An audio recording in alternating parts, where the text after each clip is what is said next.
की lecture series start हो चुकी हैं। तो आज हमारा मैथमेटिक्स का जो टॉपिक है वो सेट्स रहने वाला है। सेट थ्योरी हम स्टार्ट कर रहे हैं। तो देखिए सेट्स जो हैं वो हम डिफाइन करते हैं कि डेफिनेशन है सेट्स की आपके पास यहाँ पर कि well defined collection of distinct objects. तो सेट्स हमारे पास क्या होते हैं, ये कलेक्शन होती है, यानी कि हमारे पास ऑब्जेक्ट्स की कलेक्शन होती है। और ऑब्जेक्ट्स हमारे पास कैसे होने चाहिए, डिस्टिंक्ट ऑब्जेक्ट्स होने चाहिए, यानी कि सेम तरह के ऑब्जेक्ट्स नहीं होने चाहिए, उनमें थोड़ी सी जो है डिफ्रेंशिएट करने चाहिए एक दूसरे से। तो जैसे हम एक एग्जांपल लेते हैं कि हमारे पास सेट्स की एग्जांपल क्या है, जैसे हम सेट ले लेते हैं नेचुरल नंबर का, यानी कि सेट ऑफ नेचुरल नंबर। तो सेट ऑफ नेचुरल नंबर हमारे पास जो है वो हमारे पास क्या है, एक सेट डिफाइन करता है। और इसको हम जो है नोशन इसकी ऐसी है, जैसे natural number 1 2 3 4 up to so on. तो ये हमारे पास क्या डिफाइन करेगा, सेट डिफाइन करेगा। दूसरा हम एक एग्जांपल ले लेते हैं, जैसे set of vowel in alphabets A E I O U. तो ये हमारे पास क्या है, वोवल नंबर्स का एक सेट है।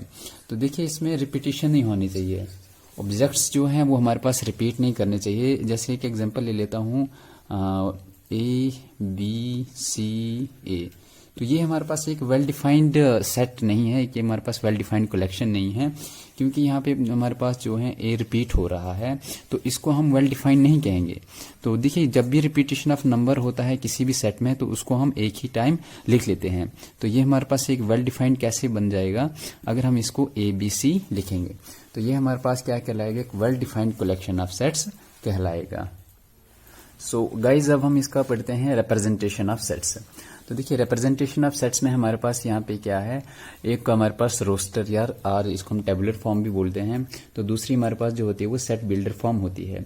तो रोस्टर फॉर्म को हम डिफाइन करते हैं कि रोस्टर फॉर्म जो होती है उसको हम कैसे रिप्रेजेंट करते हैं। तो हमारे पास इसमें रिप्रेजेंट करने के हमारे पास एक से करली ब्रैकेट्स होती हैं, इसमें हम एलिमेंट्स को रिप्रेजेंट करते हैं जो हमें रोस्टर या फिर टेबुलर फॉर्म की रिप्रेजेंटेशन को बताता है।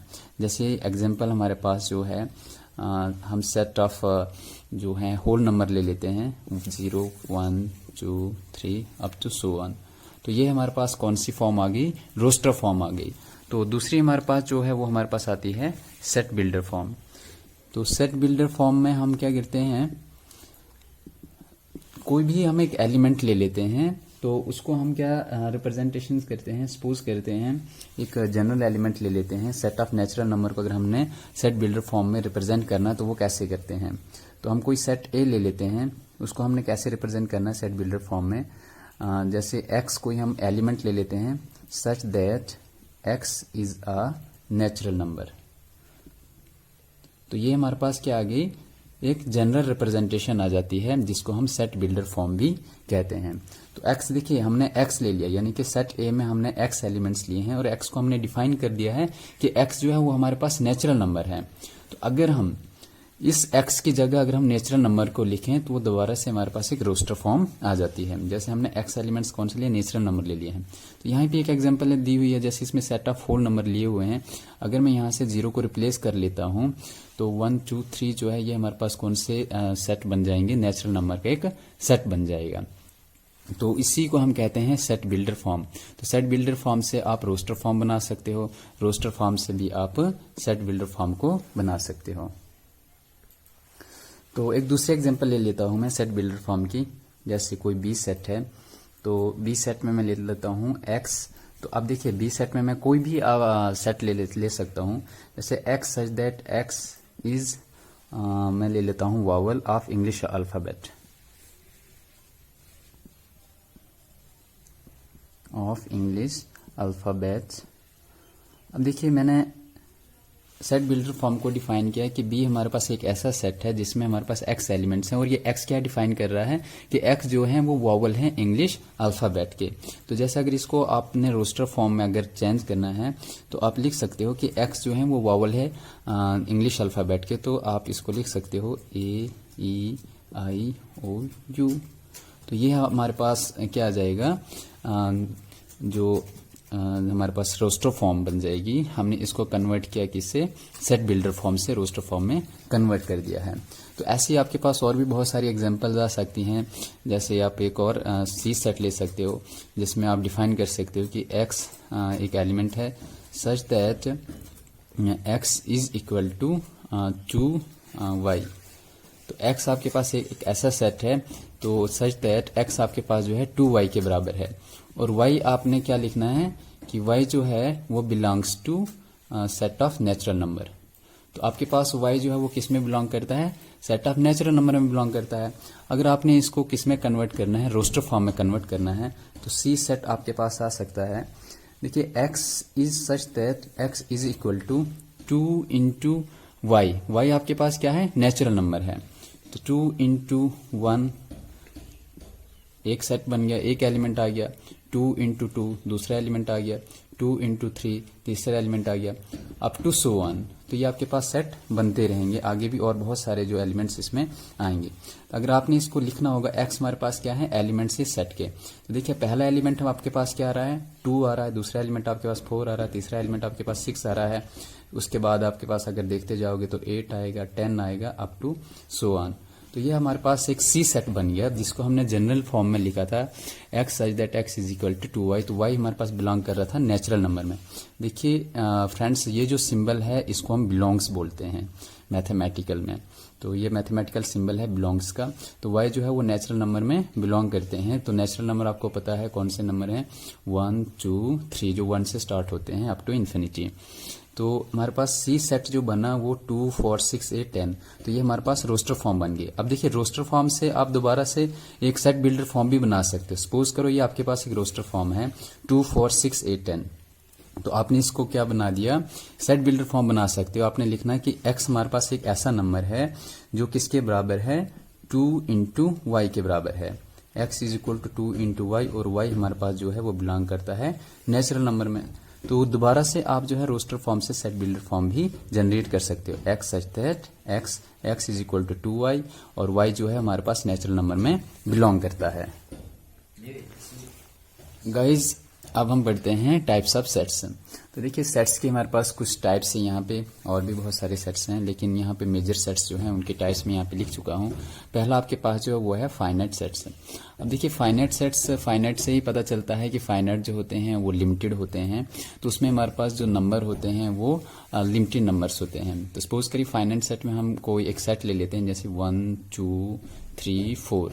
तो हम इतने ही एलिमेंट्स इस सेट में लेते हैं। तो ये सेट हमारे पास कौन सा सेट आ गया, फाइनाइट सेट आ गया। तो इनफाइनाइट सेट हमारे पास क्या होते हैं, जिसमें हमारे पास नंबर लिमिटेड नहीं होते हैं, जैसे 1 2 3 अप टू सो ऑन। तो ये आगे चलता रहेगा, और इस सेट्स को हम क्या बोलेंगे, इनफाइनाइट सेट। जैसे सेट ऑफ नेचुरल नंबर जो है वो भी हमारे पास इनफाइनाइट सेट होता है। सेट ऑफ होल नंबर वो भी हमारे पास इनफाइनाइट सेट होता है। सेट ऑफ इंटीजर्स वो भी हमारे पास इनफाइनाइट सेट होता है। सेट ऑफ रैशनल नंबर वो भी हमारे पास इनफाइनाइट सेट्स होते हैं। तो ऐसे बहुत सारे सेट्स हैं। इंटीजर्स हो गए हमारे पास, इवन नंबर्स के, ऑड नंबर्स के, जितने भी सेट्स आते हैं हमारे पास वो सारे इनफाइनाइट सेट्स आते हैं। तो फाइनाइट सेट जैसे हमारे पास अल्फाबेट जो आते हैं इंग्लिश के, हमें पता है कि वो 26 ही हैं। तो वो हमारे पास जो है एक सेट ऑफ फाइनाइट सेट हम उसे कह सकते हैं। अब यहाँ पे हमारे पास सिंगल टेन सेट्स है। तो सिंगल टेन सेट से ही हमें पता चल जाता है कि सिंगल एलिमेंट इस सेट में बिलोंग करता होगा। जैसे मैं कोई एलिमेंट ले लेता हूँ, सपोज करो 0। तो 0 भी एक एलिमेंट है, तो इसको हम एक सिंगल टेन सेट कह सकते हैं। या आपके पास कोई दूसरा सेट है, आप उसमें 1 ले सकते हो, जिसमें सिर्फ एक एलिमेंट बिलोंग करता हो। तो वो हमारे पास कौन सा सेट कहलाता है, सिंगल टेन सेट कहलाता है। अब देखिए एम्प्टी और एम्प्टी सेट बोलते हैं, इसको हम नल भी बोल सकते हैं या फिर वाइड सेट्स। एम्प्टी, नल और वाइड सेट। तो देखिए ये सेट्स हमारे पास वो सेट्स होते हैं जिनमें कोई भी एलिमेंट एग्जिस्ट नहीं करता है। तो जैसे मैं एक सेट ले लेता हूँ, सपोज करिए कि एक्स मेरे पास एक ऐसा सेट है जो बिलोंग करता है, जैसे सपोज करता हूं मैं नेचुरल नंबर में बिलोंग करता है, और x जो है वो लेस देन 1 है। तो ये मेरे पास एक सेट है, जैसे ये मेरे पास एक सेट है, x जो है नेचुरल नंबर में बिलोंग करता है, और x जो है वो हमारे पास लेस देन 1 है। तो क्या ये पॉसिबल है? यानी कि नेचुरल नंबर हमारे पास वो नंबर होते हैं जो 1 से स्टार्ट होते हैं, लेकिन यहाँ पे बता रहा है कंडीशन कि x जो है वो लेस देन 1 है, तो ये हमारे पास कौन सा सेट, इसमें तो कोई एलिमेंट ही नहीं आएगा, बिकॉज x जो है वो लेस देन 1 है, और इस यहाँ पे इन्होंने कहा है कि x जो है वो नेचुरल नंबर में बिलोंग करता है, बट कंडीशन ये है कि x जो है वो लेस देन 1 है, तो ये हमारे पास एग्जिस्ट ही नहीं करता सेट। तो इस सेट को हम क्या नाम देंगे, वाइड या फिर एम्प्टी सेट्स। या फिर हम ऐसे भी कह सकते हैं कि जैसे x हमारे पास कोई एक एलिमेंट है, just x such that x वो बिलोंग करता है हमारे पास नेचुरल नंबर में, और ये भी कह रहा है कि x जो है वो स्क्वायर, x का स्क्वायर जो है वो हमारे पास नेगेटिव आ रहा है, x का स्क्वायर जो है वो हमारे पास क्या आ रहा है, नेगेटिव आ रहा है। तो देखिए कोई भी अगर आप नेचुरल नंबर लोगे या फिर इंटीजर्स ही लोगे, आप इंटीजर्स ही लेते हैं हम, x जो है वो z में बिलोंग करता है, तो देखिए -1 का स्क्वायर ये भी हमारे पास इंटीजर है, तो क्या ये हमारे पास नेगेटिव आता है, बिल्कुल नहीं, क्योंकि किसी भी इंटीजर का स्क्वायर जो है वो ऑलवेज पॉजिटिव आता है। तो यहाँ पे हमारे पास कंडीशन ये दी हुई है कि x का स्क्वायर जो है वो नेगेटिव में आता है, तो ये भी पॉसिबल नहीं है, क्योंकि हमें पता है कि जो भी हमारे पास स्क्वायर होता है किसी भी नेगेटिव इंटीजर का हमेशा पॉजिटिव होता है। तो ये हमारे पास कौन सा सेट आ जाएगा, एम्प्टी सेट या फिर नल सेट या वाइड सेट हम इसको कह सकते हैं। अब हम नेक्स्ट इसका टाइप देखते हैं, टाइप्स ऑफ सेट्स की इक्विवेलेंट सेट्स। अब देखिए इक्विवेलेंट सेट्स क्या होते हैं, इक्विवेलेंट सेट्स वो होते हैं जिनमें नंबर ऑफ एलिमेंट्स सेम होने चाहिए। तो जैसे एक सेट ले लेता हूं मैं A, तो इसमें 1 2 3, तो ये हमारे पास कुछ एलिमेंट्स हैं सेट के अंदर, 3 एलिमेंट्स हैं। तो B एक सेट ले लेता हूं मैं, उसमें मैं A E I, तो ये मैंने सेट्स ले लिए, 2 सेट्स ले लिए। तो अब इक्विवेलेंट सेट्स क्या कहता है कि ऐसे सेट्स जिनमें नंबर ऑफ एलिमेंट्स जो हैं वो सेम होने चाहिए। देखिए इस सेट्स के अंदर हमारे पास कितने एलिमेंट्स हैं, 3 एलिमेंट्स हैं। इस सेट्स के अंदर कितने एलिमेंट हैं, 3 एलिमेंट हैं। तो इसका मतलब number of A is equal to number of B, यानी कि जितने नंबर ऑफ एलिमेंट्स A के अंदर हैं उतने ही नंबर ऑफ एलिमेंट्स B के भी अंदर हैं। तो ये हमारे पास डिफाइन करता है इक्विवेलेंट सेट्स। उसके बाद हम आ जाते हैं इक्वल सेट्स पे। देखिए इक्वल सेट्स क्या होते हैं, ये भी थोड़ा इक्विवेलेंट सेट्स की तरह है, लेकिन इसमें थोड़ा सा डिफरेंस ये है कि हमारे पास नंबर ऑफ एलिमेंट्स तो सेम होने ही चाहिए, लेकिन उनके अंदर जो एलिमेंट्स हैं वो भी सेम होने चाहिए। जैसे 1 2 और 3, A में भी सेम नंबर ऑफ एलिमेंट हैं, B में भी सेम नंबर ऑफ एलिमेंट हैं, और नंबर भी सेम होना चाहिए, यानी कि अंदर एलिमेंट्स भी इसका सेम और इसका ऑर्डर भी सेम होना चाहिए। ऑर्डर वो होता है कि एक एलिमेंट, एक सेट के अंदर कितने एलिमेंट्स हैं, जैसे इसके अंदर 3 एलिमेंट्स हैं, तो इसका ऑर्डर ऑफ A हमारे पास क्या है, 3 है, और बी सेट्स के अंदर कितना एलिमेंट है, 3 है, तो इसका ऑर्डर सेट का कितना है, इसका भी 3 है। तो ये इक्विवेलेंट सेट्स कहलाता है। लेकिन इक्वल सेट्स में क्या होते हैं कि एलिमेंट सेम होते हैं, सेट के अंदर एलिमेंट जो है वो सेम होते हैं। तो इसको हम ऐसे भी लिख सकते हैं, जैसे 1 2 3 है, मैं ऐसे लिख सकता हूँ 3 1 2, एलिमेंट्स तो सेम ही आ रहे हैं ना, प्रोवाइडेड कि आगे पीछे हैं, इसको हम अरेंज कर सकते हैं, लेकिन नंबर जो है वो सेम है, डिफरेंट नंबर नहीं आ रहे हैं। तो इक्वल सेट्स में क्या होना चाहिए आपके पास, इनका ऑर्डर भी सेम होना चाहिए और एलिमेंट्स भी सेम होने चाहिए। तो वो हमारे पास डिफाइन करता है इक्वल सेट्स। और यहाँ पे हमने ये देखा कि जो इक्वल सेट्स हैं वो इक्विवेलेंट सेट्स हो सकते हैं, लेकिन इक्विवेलेंट सेट्स जो हैं वो इक्वल सेट्स नहीं हो सकते हैं। तो ये एक नोट आप लिख सकते हो कि equal sets are always equivalent sets, but equivalent sets may not be equal sets. तो ये आप एक नोट भी लिख सकते हो। गाइज अब हम पढ़ते हैं यूनिवर्सल सेट। देखिए यूनिवर्सल सेट क्या होता है, totality of all possible elements, जितने भी एलिमेंट्स हमारे पास पॉसिबल है एक सेट के अंदर, उस सेट को हम क्या कहते हैं, यूनिवर्सल सेट। जैसे मैं आपके पास एक एग्जांपल लेता हूँ, एक हमारे पास सेट है ए सेट, तो हम सेट में कौन से नंबर ले लेते हैं, सेट ऑफ इवन नंबर ले लेते हैं। तो इवन नंबर में हमारे पास 2 4 6 8 10 अप टू सो ऑन। देखिए ये आपके पास क्या कहलाता है, set of even numbers. Set of even numbers आपके पास बहुत सारे सेट्स इसमें आ जाते हैं, एलिमेंट्स आ जाते हैं 2 4 6 8 अप टू इन्फिनिटी। तो ये आपके पास कौन सा सेट कहलाएगा, यूनिवर्सल सेट कहलाएगा। उसके बाद आपके पास आ जाता है सबसेट्स। तो देखिए सबसेट्स में सबसेट्स आपके पास क्या जाता है, सेट्स का एक कोई भी पोर्शन आप एक सेट में उठाकर लोगे तो उस सेट्स को हम क्या बोलेंगे, सबसेट्स बोलेंगे। जैसे देखिए बी ले लेता हूं मैं, जो ए का सबसेट है। अगर इसको हम मैथमेटिकली अगर रिप्रेजेंट करेंगे तो हम बोलेंगे बी जो है वो किसका सबसेट है, ए का सबसेट है। तो जैसे अगर बी में ए का सबसेट है तो अगर इसके एलिमेंट्स हमने लिखने होंगे तो वो कौन से एलिमेंट्स हम लेंगे। सपोज करते हैं हम 2, 4, 6, तो बी जो है वो किसका सबसेट बन गया, ए का सबसेट है। तो ए जो है वो बी के लिए हमारे पास क्या कहलाएगा, यूनिवर्सल सेट कहलाएगा। तो बी के एलिमेंट जो हैं वो फाइनाइट एलिमेंट हैं और ए के जो एलिमेंट हैं वो इनफाइनाइट एलिमेंट हैं।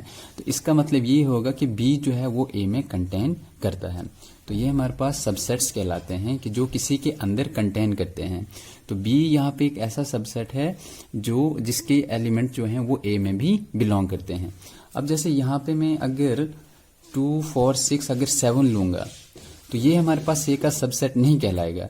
क्यों? क्योंकि यहाँ पे पास 7 एक ऐसा एलिमेंट है जो कि ए में नहीं बिलोंग करता है। तो इट मीन्स ये हुआ कि बी जो है वो ए का सबसेट नहीं है। तो हम डजेंट लिखेंगे यहाँ पे, उसको क्रॉस करते हैं मैथमेटिकल सिंबल में अगर हम लिखना होगा। तो बी जो है is not a subset of A because this 7 element doesn't belong to the set A. तो इसकी वजह से हम कह सकते हैं कि बी जो वो ए का सबसेट नहीं है। गाइज एक दूसरा एग्जांपल लेते हैं हम। सेट ए में जो हैं वो हमारे पास अल्फाबेट्स हैं ए से लेकर जेड तक, A B C D up to so on Z. अब इसमें देखिए एक हम दूसरा सेट ले लेते हैं, सबसेट एक ले लेते हैं हम, सबसेट बी। तो इसमें हम ये डिफाइन करते हैं जैसे ए बी सी 3 एलिमेंट्स हम लेते हैं जो किसके सबसेट हैं, ए के सबसेट हैं।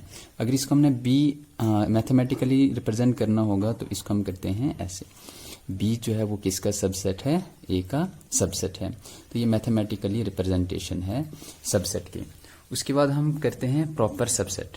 अब देखिए प्रॉपर सबसेट में थोड़ा सा डिफरेंस है कि प्रॉपर सबसेट में बोलता है कि एक ए हमारे पास जो है सेट है, बी हमारे पास एक ऐसा सेट है जो किसका सबसेट है, ए का सबसेट है, जिसमें जितने भी एलिमेंट जो बी के होंगे वो ए में भी बिलोंग करते होंगे। लेकिन कंडीशन ए ये है कि ए का कोई एक ऐसा एलिमेंट होगा जो बी में नहीं होगा।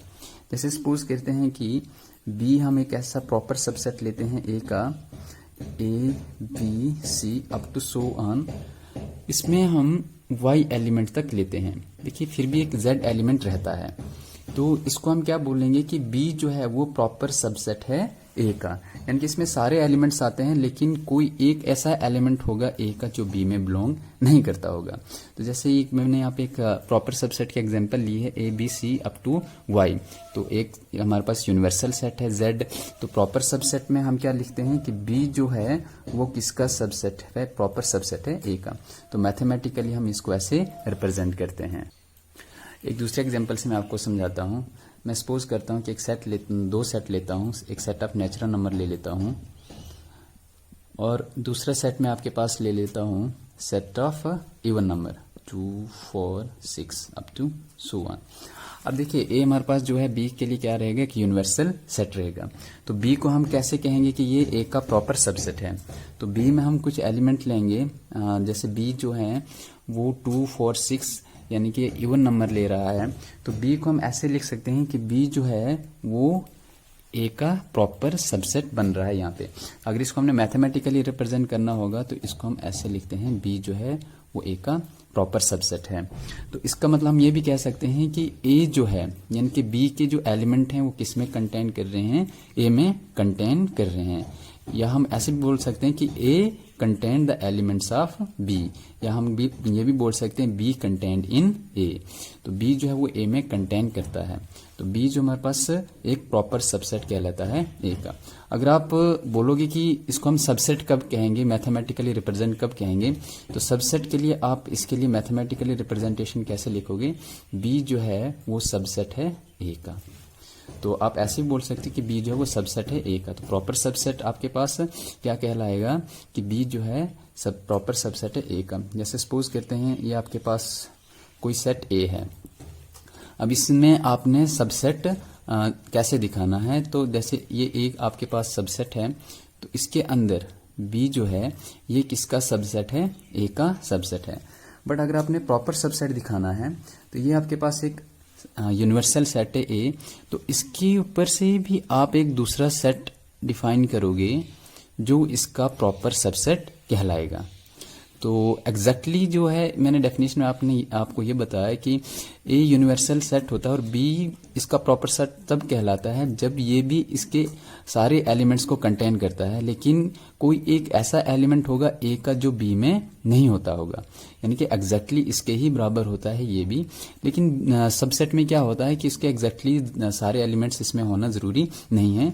जैसे 1 2 3 4 है, तो सबसेट अगर बी का हमने कहलाना होगा तो बी इज इक्वल टू इसमें एक एलिमेंट भी आ सकता है, ये भी आपके पास एक सबसेट कहला सकता है, लेकिन ये प्रॉपर सबसेट नहीं कहला सकता क्योंकि देखिए सेट ऑफ नेचुरल नंबर हैं तो कम से कम इसमें बहुत ज्यादा एलिमेंट्स आपके पास होने चाहिए। एक के सिर्फ 2 या 3 एलिमेंट्स से 5 या 10 एलिमेंट्स जो हैं वो बी में नहीं हो सकते हैं, लेकिन मैक्सिमम नंबर ऑफ एलिमेंट्स जो हैं वो ए के बी में हो सकते हैं। तो उस सेट्स को हम क्या कह सकते हैं कि बी जो है वो प्रॉपर सबसेट है ए का। तो गाइज आज का लेक्चर हमारा यहीं पे समाप्त होता है। अगर आपको कहीं भी डाउट आया है या कहीं पे आपको समझ नहीं आया है तो आप कमेंट सेक्शन में आप उस डाउट को पूछ सकते हो, मैं अपनी नेक्स्ट वीडियो में उस डाउट को क्लियर कर दूंगा। सो गाइज अगर आपको हमारा वीडियो अच्छा लगा तो आप कमेंट में बता सकते हो और लाइक शेयर सब्सक्राइब करना कर सकते हो। So guys thanks for watching this, have a good day.